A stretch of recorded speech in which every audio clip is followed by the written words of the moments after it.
Aujourd'hui, nous allons nous intéresser aux statistiques, et donc ça va être une séance d'introduction à la statistique descriptive. Alors, on va définir du vocabulaire, on va faire des représentations graphiques, histogrammes, courbe des fréquences cumulées, fonction de répartition. On va aussi calculer des paramètres de position comme le mode, la moyenne, la médiane.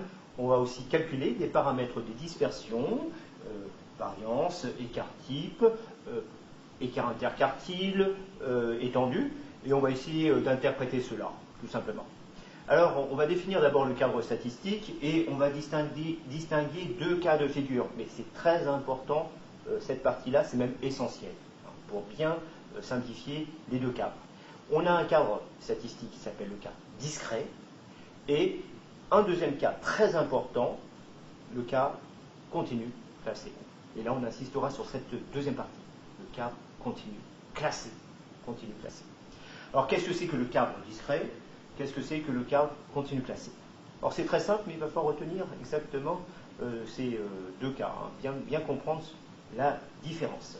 Alors, je définis le cadre d'un exercice en interrogeant une population composée d'individus. Alors, on les interroge, on leur pose une question statistique, par exemple, combien as-tu d'enfants? Vous avez un enfant. Une autre personne va dire 2 enfants. Une troisième personne ne pourra pas avoir 1,5 enfants. Il ne pourra pas avoir 1,7 enfants. Il n'existe pas de valeur intermédiaire entre 1 et 2 enfants. Eh bien, quand nous sommes en présence de réponses ou de valeurs isolées, nous sommes dans le cadre discret. En revanche, si je prends notre variable, notre question, un autre caractère statistique, par exemple, quelle est votre taille? Quelle est ta taille? A, je mesure 1m60. L'autre personne, 1m61. Une autre personne pourrait mesurer entre 1m60 et 1m61, une valeur intermédiaire, 1m60,5. Eh bien, si à chaque fois on peut avoir une taille intermédiaire, nous sommes dans le cadre continu.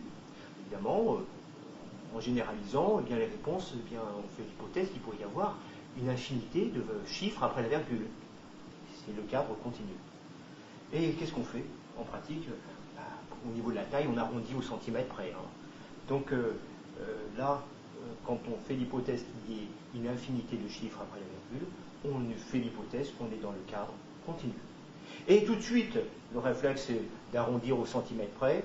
Eh bien, la notion d'arrondi, ça veut dire tout simplement qu'on est dans le cadre continu classé. On a arrondi, on s'est mis dans des classes au centimètre près. Voilà. Le réflexe, quand on est dans le cadre continu, c'est de classer les réponses parce qu'on n'a pas envie de mettre une infinité de chiffres après les virgules. Et donc, c'est pour cela qu'on parle de cadre continu classé. Résumons les choses. Nous avons donc deux cadres. Le cadre discret où les réponses sont bien isolées. Et le deuxième cadre, le cadre continu classé, où on ne va pas mettre une infinité de chiffres après les virgules, on arrondit au centimètre près, ou à des classes plus importantes, on peut faire des classes entre 1m40, 1m50, 1m50, 1m60, c'est ce qu'on va voir dans l'exercice qui va suivre. Voilà. Alors maintenant, quel est l'intérêt de faire cette distinction? Dans le cas discret, eh bien, toutes les questions statistiques qu'on va se poser, les questions simples, vous les avez dans votre calculatrice. Moyenne, variance, écart type, médiane, tout se calcule avec votre calculatrice. Donc franchement, ce n'est pas compliqué, c'est savoir tout simplement utiliser sa calculatrice pour obtenir les résultats. En revanche, dans le cas continu classé, qui est un cas plus professionnel tout simplement, hein, quand on a des populations très très importantes, on va voir, eh bien là-dessus, eh bien ça va être des formules qui seront assez compliquées. Hein, au premier abord, il va falloir connaître par cœur. Mais ces formules-là seront très importantes parce que ça sera une transition très pertinente pour entrer dans le cadre des probabilités. Voilà. Donc ces formules seront difficiles au départ, mais elles seront très importantes parce que vous allez bien comprendre après le cas probabiliste, hein, parce que tout simplement les probabilités et les statistiques, c'est deux chapitres de cours qui sont très liés parce que c'est des sujets, ce sont des thèmes très voisins. En effet, comment pourrait-on définir les probabilités? Les probabilités, c'est des statistiques quand la taille de la population, c'est-à-dire le nombre d'individus, est infini, voire cette taille d'individus est inconnue. Alors, quand on ne connaît pas la taille de la population, hein, eh bien, on utilise plutôt le vocabulaire, l'état d'esprit probabiliste pour résoudre certains problèmes dans le management plus particulièrement. Voilà. Alors, on va commencer avec un exercice simple qu'on va bien décortiquer pour bien comprendre la mécanique. Et cet exercice qu'on va traiter, tout simplement, il va falloir bien l'apprendre, même par cœur, de façon à être très efficace. L'idée, c'est de savoir traiter cet exercice-là en étant très rapide. Voilà. Alors, dans cet exercice, eh bien, je me suis intéressé à une population composée de 20 individus, des étudiants tout particulièrement, et j'aurais posé comme question, quelle est votre taille? Donc le premier individu m'a répondu 1m58 ou 158 cm.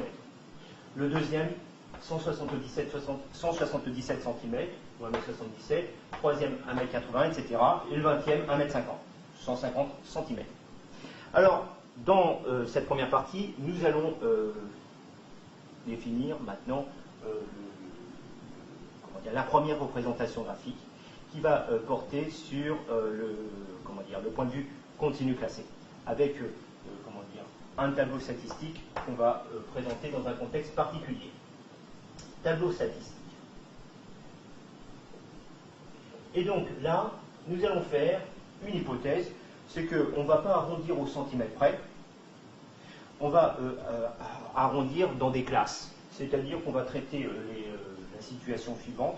On va supposer, en regardant les tailles qui commencent à 1m50 et qui vont culminer jusqu'à 1m90, eh bien on va faire une hypothèse, on va décider même, tout simplement, qu'on va faire 4 ou 5 classes, 4 classes, 1m50, 1m60, 1m60, 1m70, 1m70, 1m80, 1m80, 1m90, ça fera 4 classes. Donc le tableau statistique, c'est quoi? Tout simplement, c'est par définition 2 colonnes. Donc la première colonne s'appelle modalité de X. Alors maintenant, il va falloir définir qui c'est X. X, ça va être la notation standard, ça va être la taille. La question, ça va être la taille tout simplement de l'individu, c'est la question que l'on se pose. Donc les modalités de X, ça va être les réponses distinctes données par les individus. Donc les modalités, je vous l'ai dit, ça va être les classes suivantes. 1m50, 1m60, 1m60, 1m70, 1m70, 1m80, et enfin 1m80, 1m90. Et là, je ferme le crochet. Donc, tableau statistique, c'est 2 colonnes. La première colonne s'appelle modalité de X. Et à l'intérieur, j'ai mis les classes qui sont ici des intervalles. Alors, dans ma religion, dans mes habitudes, eh bien, j'ai préféré fermer à gauche et ouvrir à droite. Jusqu'à la dernière valeur où là, j'ai pris l'habitude de fermer le dernier crochet pour prendre de la première à la dernière valeur. Donc, ici, vous avez des ouvrages où c'est l'inverse. C'est-à-dire qu'on va fermer à droite et ouvrir à gauche. C'est un choix, ça ne pose pas de problème, il va falloir s'adapter à cette situation-là. Je vous propose la mienne, tout simplement, en fermant à gauche et en ouvrant à droite. Donc la première colonne s'appelle les modalités de X, et la deuxième colonne s'appelle tout simplement les fréquences absolues ou les effectifs de chaque classe. Alors on note NI, et j'ai précisé que représente I, cet indice muet, et je vais l'expliquer plus particulièrement. Alors donc là c'est effectif ou fréquence absolue. Fréquence absolue, effectif ou fréquence absolue, que l'on note N, indice I. Alors comment on fait pour obtenir le tableau statistique? Eh bien c'est pour la méthode s'appelle la méthode des bâtons, tout simplement. Alors on lit les individus, les réponses des individus les unes après les autres. Donc 1m58, et là je vais mettre un bâton correspondant à la première classe. Ensuite, 1m77 pour le deuxième individu, donc l'individu numéro 2. 1m77, donc c'est dans la classe, la troisième. Ensuite, 1m81, la dernière classe. 1m90, c'est donc encore la dernière classe. 1m63, c'est dans la première classe. Non, c'est dans la deuxième classe, excusez-moi. Bon, il faut le faire rapidement et ne pas se tromper. Et on continue, et nous avons combien de bâtons en tout? On doit obtenir autant de bâtons que d'individus. Donc on doit obtenir 20 bâtons, 20 individus. Alors, je vous donne, pour gagner du temps, je vous donne les réponses, alors, parce que j'ai mon brouillon à côté de moi. Et donc nous obtenons 3 individus qui mesurent entre 1m50 et 1m60. Ensuite, j'ai obtenu, je regarde à côté, 8, 5 et 4. Donc le total doit faire 20. Vous pouvez me faire confiance. Et donc j'ai obtenu ainsi mon tableau statistique en effaçant des bâtons et en les comptant et en remplaçant les bâtons par le nombre de bâtons. Voilà. Et donc maintenant il va falloir expliquer un petit peu ce NI, cette notation. Alors NI, eh bien le I c'est un indice muet. Ça peut prendre la valeur 1, la valeur 2, la valeur 3 ou la valeur 4. Une sorte de notation pour simplifier les choses dans le sens suivant. I peut prendre la valeur 1, ça veut dire que N1 est égal à 3. I peut prendre la valeur 2, N2 égale 8. N3 égale 5. Égal, ça veut dire que parler de N3 ou parler de la valeur 5, c'est exactement la même chose. Et enfin, N4 est égal à 4. Donc je mets I pour simplifier les choses, I pouvant prendre la valeur 1, 2, 3, 4, parce qu'il y a 4 classes. Au lieu de mettre I, j'aurais pu mettre J. C'est exactement la même chose, avec J comme indice muet, J prenant les valeurs 1, 2, 3 ou 4, N1 pour J égale 1, c'est 3, N2 c'est 8, etc. Alors je préfère remettre mon I, mon fameux I, par habitude et comme notation standard. Donc, tableau statistique, c'est 2 colonnes. Si jamais je fais ça le jour de l'examen, je vous garantis que vous allez avoir une très bonne note. C'est pas compliqué. Mais on a la possibilité, dans le tableau statistique, de mettre une autre colonne, à part les effectifs, on peut remplacer les effectifs par une autre colonne, qui s'appelle les fréquences relatives.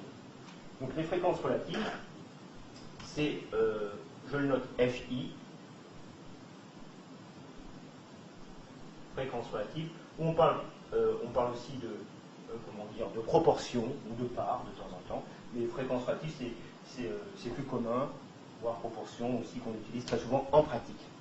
Alors maintenant, comment calcule-t-on ces fameuses fréquences relatives, ces fameuses proportions? Eh bien c'est tout simplement le rapport 3 sur 20, 8 sur 20, 5 sur 20 et 4 sur 20. Et la somme totale, ça fera 1. Je vous rappelle qu'en pourcentage, 1 c'est 100%. Et on aurait pu exprimer ces nombres à virgule, ces fameuses proportions en pourcentage. Autre formulation. Alors, résumons la chose. Un tableau statistique, c'est 2 colonnes. La première colonne, ce sont les modalités de x, les réponses distinctes de x. Donc, x, ici, c'est la taille. La deuxième colonne, c'est soit les fréquences absolues, soit les fréquences relatives. Donc je mets les trois, donc, comme ça au moins j'ai bien mon tableau statistique. On s'intéresse maintenant à la première représentation graphique qui s'appelle l'histogramme.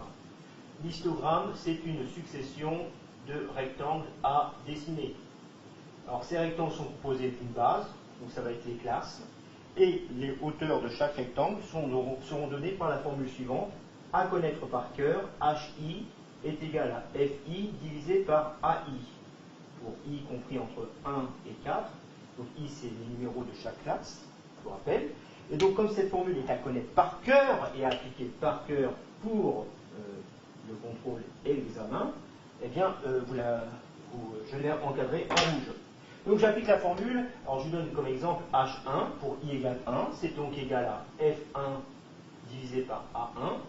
F1, c'est la première fréquence relative. Donc, c'est 3 sur 20. Et qu'est-ce que c'est que A1, l'amplitude de la première classe? L'amplitude de la classe 150-160, c'est 160 moins 150. Donc c'est divisé par 10. Ça me fait donc 3 sur 200. De la même façon, H2 est égal à F2 divisé par A2. c'est donc F2, c'est 8 sur 20, c'est la fréquence relative de la deuxième classe, divisé par A2. A2, c'est l'amplitude de la deuxième classe, donc c'est 170 moins 160, c'est encore 10, et ça me fait donc 8 sur 200. Alors je peux continuer pour H3 et H4, et là vous avez pu noter, remarquer que dans cet exercice-là, les amplitudes étaient faciles, c'était à chaque fois 10. Vous pouvez imaginer que le jour du contrôle, vous ayez des classes un peu plus différentes, dans le sens où on aurait pu avoir 160, 165, et donc l'amplitude d'une classe 160, 165, c'est 165 moins 160, et on aurait, au lieu de diviser par 10, on aurait divisé par 5. Donc soyez très rigoureux quand vous appliquez la formule, recalculez à chaque fois les amplitudes et appliquez rigoureusement la formule. Voilà, donc on va pouvoir maintenant compléter notre tableau en rajoutant la colonne des résultats des hauteurs de mes rectangles, H, I, voilà, donc là le total n'a pas de sens, et donc ici c'est donc 3 sur 200, 8 sur 200, 5 sur 200, et enfin 4 sur 200. Alors on va pouvoir maintenant passer à la fameuse représentation graphique, où en axe des abscisses nous avons x, donc c'était pertinent de l'appeler x comme variable des abscisses, et donc on met les bornes de chaque classe, 150, 160, 160, 170, 170, 180, et 180, 190. Maintenant, il me faut trouver les hauteurs. Alors, pour les hauteurs H, eh bien, nous avons une échelle naturelle, c'est en 1 sur 200. Et donc, ça va de 3 à 8. Donc, je mets le bâton. 1, 2, 3, 4, 5, 6, 7, 8. Et donc, je vais pouvoir maintenant tracer mes fameux rectangles en étant très soigneux. Alors, donc, on commence par 3 sur 200. 1, 2, 3, ça me fait ici. Ensuite, je passe à 8 sur 200 pour la deuxième classe. Enfin, 5 sur 200. Et la dernière classe, c'est 4 sur 200. Et voilà, j'ai obtenu ma première représentation graphique qui s'appelle l'histogramme. Alors, je vous ferai remarquer qu'il existe une autre représentation graphique qui s'appelle le camembert, les fameux secteurs, qu'on obtient en utilisant en pratique Excel, parce qu'on ne va pas utiliser un rapporteur en pratique. Hein. Donc en utilisant Excel, on obtient ce qu'on appelle un camembert, qui est une autre représentation graphique équivalente à l'histogramme. Alors quand on a peu de classes, on a tendance à utiliser le camembert. Quand on a beaucoup de classes, plus de 10, eh bien, plus une quinzaine, quand ça devient difficile de s'y retrouver dans ce camembert, on utilise davantage l'histogramme.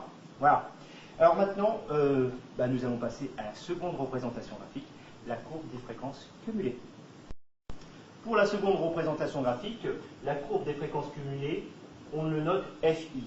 Fréquence cumulée, donc l'opération arithmétique, c'est l'addition. Nous allons cumuler exactement les fréquences relatives. Donc dans certains ouvrages, on aura tendance à cumuler, à additionner les fréquences absolues. Or moi je vous demande de cumuler les fréquences relatives parce que la courbe des fréquences cumulées, eh bien, s'appelle aussi, dans le cas où c'est des fréquences relatives, s'appelle fonction de répartition. Fréquence cumulée ou fonction de répartition.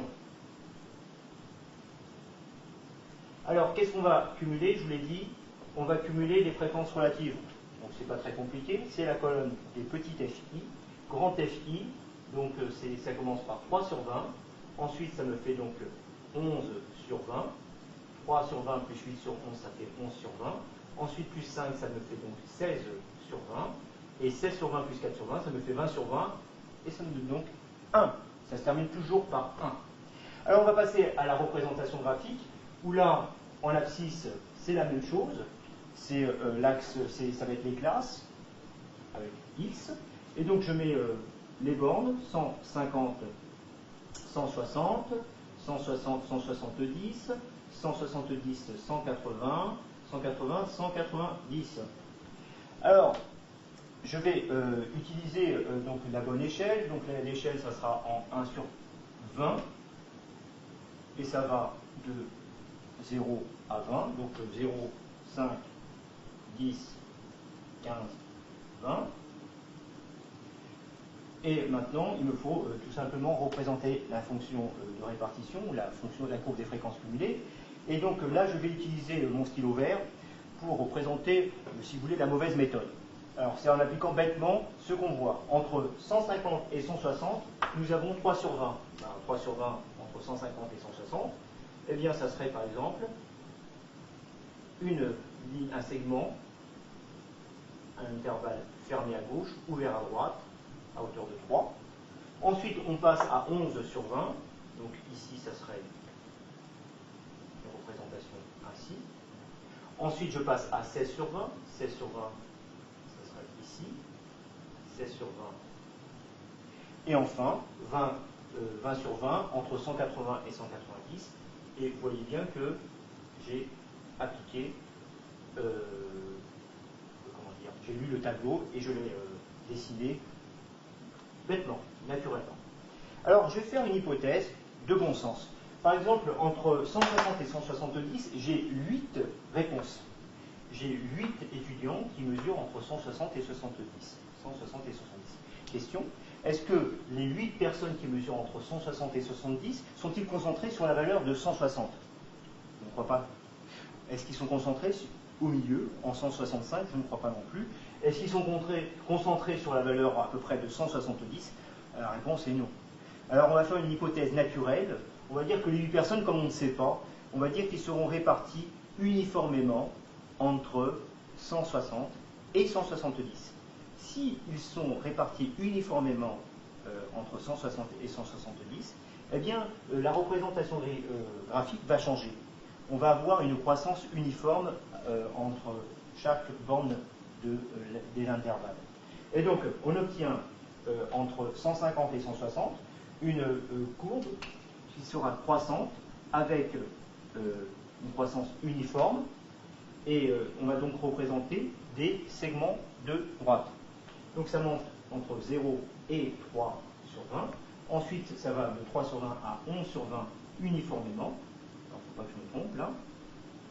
Ensuite, de 11 sur 20 à 16 sur 20. Et de 16 sur 20 à 20 sur 20.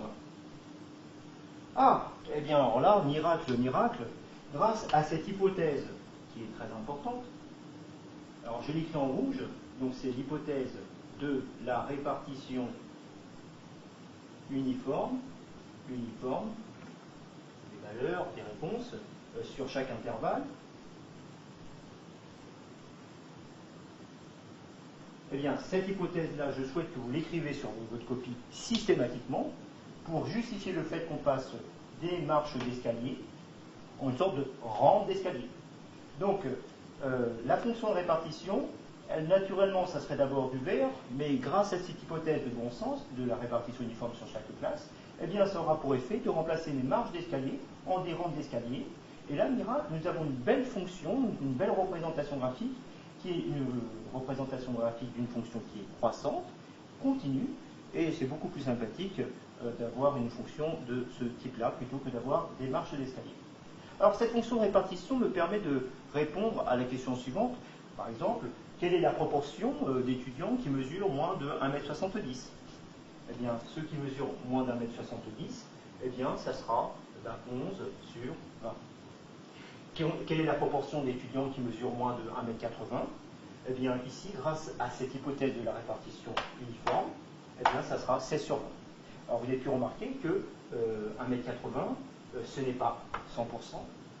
À cause ou grâce à cette hypothèse de la répartition uniforme sur chaque classe, c'est 16 sur 20. Donc, il y a un piège au niveau de la lecture. Alors, faites très attention quand on utilise cette hypothèse-là, et je vous demande de l'utiliser, il y a un piège au niveau de la lecture du tableau parce qu'on monte d'un étage. F de 180, ce n'est pas égal à 1, c'est égal à 16 sur 20, à cause de cette hypothèse de la répartition uniforme sur chaque classe. Maintenant, quelle est la proportion d'individus qui mesurent moins de 2 mètres? Ici, dans cet exercice, c'est 100%. Quelle est la proportion d'individus qui mesurent, ou d'étudiants qui mesurent moins de 2,50 m, encore 100%. Donc, avec cette interprétation-là, eh bien, on voit que la fonction de répartition eh bien, se prolonge sur R. Donc, il faut continuer cette fonction-là. Elle se continue par une constante qui sera toujours égale à 1. Et même chose, quelle est la proportion d'étudiants qui mesurent moins d'1 m? Eh bien, c'est 0. Quelle est la proportion d'étudiants qui mesurent moins d'1 m 40? C'est encore 0. Et donc, pour compléter et terminer ma fonction de répartition, eh bien, ça commence toujours par 0. C'est continu, ça croît, strictement ici. Et ensuite, ça devient constant à partir de la dernière borne, et ça reste encore égal à 1. Voilà. Donc, n'oubliez pas ces petits morceaux que je mets en rouge. N'oubliez pas d'écrire l'hypothèse de la répartition uniforme sur chaque classe, et vous obtenez donc la belle représentation graphique de la courbe des fréquences cumulées ou de la fonction de répartition. Je vous remercie. On s'intéresse maintenant à des paramètres statistiques, des paramètres de position. On va commencer par le premier paramètre de position, mode. Le mode. Un mode, qu'est-ce que c'est? C'est une classe où l'effectif est le plus important. Ici, c'est la deuxième classe, parce qu'en effet, 8, c'est l'effectif de la deuxième classe, et c'est bien plus important que 3, 5 et 4. Donc ici, 160, 170, 170, c'est donc la classe où l'effectif est le plus important. Alors on peut avoir plusieurs modes éventuellement. Si par exemple la dernière classe 180, 190, nous avions eu aussi également 8, eh bien nous avons eu deux classes modales. Donc il peut arriver qu'on ait plusieurs modes. Ici nous avions un cas où il y a un seul mode. Le deuxième paramètre de position s'appelle moyenne, que vous connaissez, qu'on note x bar avec une barre au-dessus de x, et au niveau interprétation statistique, c'est un paramètre de centrage. Donc c'est un paramètre de position. Paramètre de centrage, ça veut dire que c'est tout simplement un centre parmi toutes les valeurs, toutes les tailles, parmi les 20 tailles possibles. Alors donc, quand on calcule cela, vous savez le faire. X bar, donc c'est la moyenne. Donc c'est bien la somme de toutes les tailles, dans le cas discret, qui correspond à votre calculatrice, c'est le cas élémentaire. C'est donc égal à 158 plus 177 plus la dernière valeur 150, etc. plus 150 divisé par la taille de la population qui est égale ici à 20. Donc le cas discret va me permettre d'obtenir, avec ma calculatrice, tout simplement, le résultat de la moyenne sur les 20 valeurs. Alors on peut introduire une formule que vous allez devoir connaître par cœur de la façon suivante. Donc on écrit x bar égale 1 sur n, parce qu'on introduit d'abord la division, et on va dire que c'est la somme x1 plus x2 plus etc. des pointillés xn, x1 étant la réponse du premier individu, donc c'est la taille du premier individu, 158, x2 c'est 177, xn, où n ici est égal à 20, la taille de la population, c'est donc égal à 150, la dernière valeur qui est là. Alors, on va introduire maintenant la formule à connaître par cœur en écrivant une lettre qui s'appelle sigma, qu'on trouve dans le logiciel Excel, qui veut dire somme. Donc sigma, c'est le S grec, que nous notons de la façon suivante, en disant que tout simplement, ça va être la somme de x1, x2, xn, on note la somme des xi, où i est un indice muet, on dit que i égale 1, comme première valeur, et l'indice muet va de 1 à n. Donc j'encadre la formule que je dois connaître par cœur. Et question, est-ce que je peux obtenir une autre notation de cette formule, tout simplement en changeant l'indice muet? Eh bien la réponse est oui. Au lieu de mettre i, je peux mettre j. Ça revient strictement au même, c'est une formule équivalente, donc qui est tout à fait bonne. J'aurais pu mettre à la place du j, j'aurais pu mettre un mot, par exemple Titi. Alors ça fait assez humoristique, mais rigoureusement, si j'écris cette formule-là, eh bien elle est équivalente, elle est bonne. Alors pour respecter les notations standards, je vais revenir à la notation en prenant comme indice muet i, d'accord. en écrivant toujours I égale 1, c'est-à-dire correspondant au premier terme, toujours I égale 1, jusqu'au dernier terme, ici N égale 1, Xn. Donc c'est X bar égale 1 sur N, somme de I égale 1 à N des XI. Et quand je l'applique, ça fait 1 sur 20, multiplié par, donc X1 c'est égal à 158, premier terme, plus 177, deuxième terme, et le dernier terme, plus 150. Et avec ma calculatrice, j'obtiens et j'admets le résultat suivant, c'est égal à 169,7, c'est ce que vous donne votre calculatrice, c'est le cas discret. Maintenant, est-ce qu'on peut passer maintenant à l'autre cas de figure où on utilise le tableau statistique, c'est-à-dire le cas continu classé. Alors, le cas continu classé correspond à une approximation de la formule.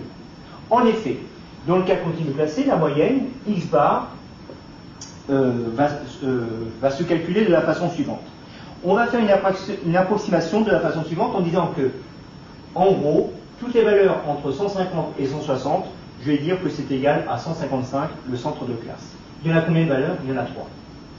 Donc, comme je vais faire la somme de tous les termes, il y a déjà les termes dans cette classe-là, donc c'est X1, où cette fois-ci, X1, c'est le centre de classe de la première classe, ça n'a rien à voir avec le cas discret, où X1 c'est égal à 158, X1 est égal à 155, multiplié par N1, N1 est égal à 3, plus je dois additionner maintenant toutes les réponses entre 160 et 170, je dis que en gros c'est égal à X2, X2 c'est le centre de classe, et il y en a combien? Il y en a 8, N2, plus X3 fois N3, plus X4 fois N4. Et donc là je mets 1 sur N pour obtenir ma moyenne avec la division, et j'obtiens, dans le cas continu classé, je rajoute un petit c pour dire que je suis dans le cas continu classé, eh bien j'obtiens la moyenne approximative en faisant un arrondi, en disant que je prends le centre de classe qui va représenter chaque classe. Et donc maintenant je vais pouvoir introduire ma formule avec le sigma que je dois connaître par cœur.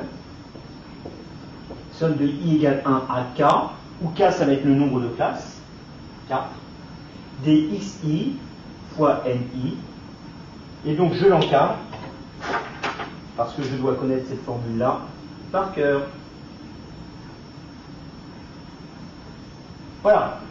J'aurais pu mettre évidemment comme indice muet la lettre J, J égale 1 à N à K, des XJ fois NJ. Je dois préciser que K est égal à 4, c'est le nombre de classes. Et au niveau des calculs, je dis que X bar, dans le cas continu classé, c'est égal à 1 sur 20, multiplié par X1, donc c'est 155 fois 3, plus le dernier terme, donc c'est X4, c'est 185, fois l'effectif correspondant 4, et avec ma calculatrice, je vais admettre le résultat suivant, c'est égal à 170. Voilà. J'ai donc un résultat, vous pouvez le constater, 170 c'est très proche de 169,7, et on voit ici l'intérêt du cas continu classé. En effet, si par exemple au lieu d'avoir une taille de population égale à 20, au lieu d'interroger 20 étudiants, j'en interroge 20 000, n est égal à 20 000, donc on compte le nombre de calculs, on a pratiquement 20 000 opérations. 19 999 addition plus une division. Donc ça fait 20 000 opérations, donc un temps de calcul qui est assez long. En revanche, si je fais l'approximation en conservant K égale 4, donc 4 classes, donc je vais toujours avoir mes 1, 2, 3 additions, plus mes 4 multiplications, plus la division, ça me fait 8 opérations contre 20 000 opérations. Donc au point de vue temps de calcul, eh bien je suis gagnant. Au point de vue résultat, je vais obtenir un résultat approximatif, mais dans le cas pratique, au niveau du management, ça ne va pas changer la décision. Donc on va conserver l'efficacité au niveau de la décision, mais on va gagner énormément en temps de calcul, en nombre de calculs. D'où l'intérêt du cas continu classé, donc un cas très important. Les formules sont à connaître par cœur, et en plus il faut savoir les appliquer proprement. Voilà, nous avons terminé avec la moyenne, le mode et la moyenne, et on va passer maintenant au dernier paramètre de position qui s'appelle, le paramètre de centrage aussi, qui s'appelle médiane.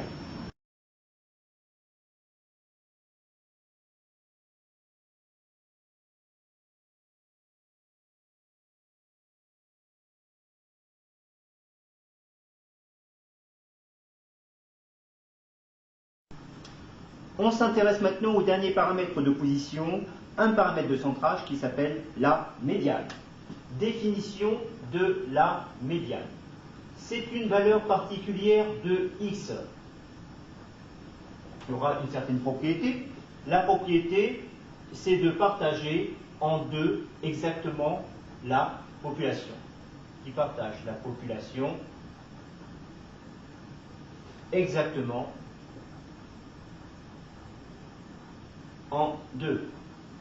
Exemple, si ma valeur, si x prend les valeurs 1, 2, 3, 1, 2, 3, donc 2 est valeur médiane, en effet, 1 est à gauche et 3 est à droite. Une valeur à gauche, à votre gauche, une valeur à votre droite. Donc 2 est la médiane. Si x prend les valeurs 1, 2, 3, 4, nombre pair, 1, 2, 3, 4, j'affirme que toutes les valeurs comprises entre 2 et 3 sont des valeurs médianes. Exemple, 2,5 est bien une valeur médiane, parce qu'elle partage bien la population en deux. Il y a deux valeurs à gauche, 1, 2, et deux valeurs à droite, 3, 4. Donc 2,5 est une valeur médiane, comme 2,1, comme 2,7. Toutes les valeurs comprises entre 2 et 3 sont des valeurs médianes, intervalle ouvert, entre intervalle ouvert 2, 3, correspond à une classe médiane, dont le représentant sera la valeur 2,5, le centre de la classe, entre 2 et 3. Alors, dans l'exemple présenté ici, sur la taille des étudiants, quelle est donc cette fameuse médiane dans le cas discret? Alors, je vous rappelle que le cas discret correspond à ce que vous donne votre calculatrice. Je rentre les données dans ma calculatrice, ma liste des valeurs, mes 20 valeurs, et ma calculatrice va me sortir la médiane que je vais calculer. Par quelle méthode? Eh bien, on effectue d'abord un tri. Un tri, on va classer les valeurs par ordre croissant, du plus petit, 150, au plus grand. Après 150, j'ai donc la valeur 158 une fois, deux fois. Après 158, j'ai la valeur 163 une fois. Ensuite, je l'ai une deuxième fois ici. Après 163, j'ai la valeur 164. 164 ici une fois, deux fois, trois fois.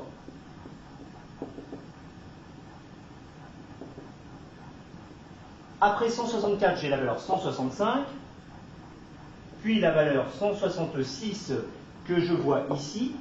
Après 166, dans ma liste de valeurs, j'ai dans l'ordre 169. Je m'arrête là. En effet, j'ai compté les valeurs. J'ai 1, 2, 3, 4, 5 valeurs, 6, 7, 8, 9, 10. Et là, je passe à la 11e valeur. Et j'affirme que j'obtiens une classe médiane qui correspond à toutes les valeurs comprises entre 166 et 169, intervalle ouvert. En effet, si je prends 167, j'affirme que 167 est bien une valeur médiane. En effet, ça partage en deux la population. J'ai 10 valeurs à gauche de 167, les voici, et je vais évidemment avoir 10 valeurs après 167, à partir de 69, jusqu'à 190, je crois, la plus grande valeur. Donc, 167 est une valeur médiane, également 166,5, etc., 168,5 également des valeurs médianes. Donc, le représentant pertinent de cette classe médiane sera le centre de cette classe, donc 166 plus 169, le milieu, divisé par 2, j'obtiens 167,5, c'est ce que me donne ma calculatrice. Voici donc le calcul de la médiane dans le cas discret, et donc maintenant nous allons passer au calcul de la médiane dans le cas continu classé. Alors pour la médiane dans le cas continu classé, alors je vous ai représenté une seconde fois la fonction répartition avec l'hypothèse de la répartition uniforme sur chaque classe, l'hypothèse que je demande. Ensuite, je vous rappelle que ici, pour la représentation graphique, j'ai des segments de droite, donc vous devez absolument utiliser la lettre, parce que nous avons une croissance uniforme sur chaque intervalle. Et maintenant, je vous rappelle que f de x, f de 1m80, la fonction à répétition grande f, eh bien c'est la proportion d'étudiants qui mesurent moins d'1m80. F de 1m60, eh bien c'est la proportion d'étudiants qui mesurent moins d'1m60. F de la médiane, ça va être la proportion d'étudiants qui mesurent moins de la médiane. Ah, cette proportion eh bien, est égale à 50%. Par définition de la médiane, parce qu'elle partage la population exactement en deux, 50% à gauche, 50% à droite. Donc f de la médiane est égal à 50%, 50% donc c'est 0,5, c'est 10 sur 20, eh bien j'obtiens graphiquement eh bien, la fameuse valeur médiane. Voilà. Par la méthode graphique, j'ai une valeur qui est proche de 1m70 pour la fameuse valeur médiane. Évidemment, je souhaite calculer cette valeur exacte par des calculs dans le cas continu classé. Et c'est à ce moment-là que, eh bien, on va utiliser la formule d'interpolation linéaire que je vous ai rappelée dans les précédentes vidéos, en sachant que f de 1m60, donc 160, 170, je sais que f de 1m60 c'est égal à 3 sur 20, que f de 1m70 c'est égal à 11 sur 20. Et maintenant, ce qui m'intéresse, c'est, je connais la valeur, donc ici c'est donc égal à 10 sur 20, donc 10 sur 20, ça va être ici par exemple, qui est égal à 0,5. Et j'aimerais connaître, par la formule d'interpolation linéaire, eh bien, le résultat de la fameuse médiane, donc une taille intermédiaire entre 1m60 et 1m70, en sachant que ça sera plus proche de 1m70, parce que 0,5, 10 sur 20 est plus proche de 11 sur 20. Donc par la fameuse formule d'interpolation linéaire, donc ici c'est donc une valeur intermédiaire entre 1m60 et 1m70, et donc je me reporte au niveau des poids sur l'autre variable, donc l'autre variable c'est 3 sur 20 et 11 sur 20, donc ça va être 8 sur 20, la longueur, 8 sur 20 à gauche et à droite, et là, comme ça va être plus proche de 11 sur 20, je vais mettre un poids plus important ici. Donc ici, ça va être, et le poids le plus petit, ça va être à gauche, du côté de 1m60. Donc ici, ça va être donc ici entre 10 et 11, donc c'est 1. Donc là, ça va être 1 sur 20 pour le petit poids, et donc 7 sur 20 pour avoir des poids, les poids ici et là, dont la somme doit faire 1. Et donc, avec ma calculatrice, eh bien, ce résultat-là, eh bien, c'est égal à combien? Je vous donne le résultat. Dans le cas continu classé, eh bien, m est égal à 168,75. Voilà, parce que j'ai fait le calcul avec ma calculatrice.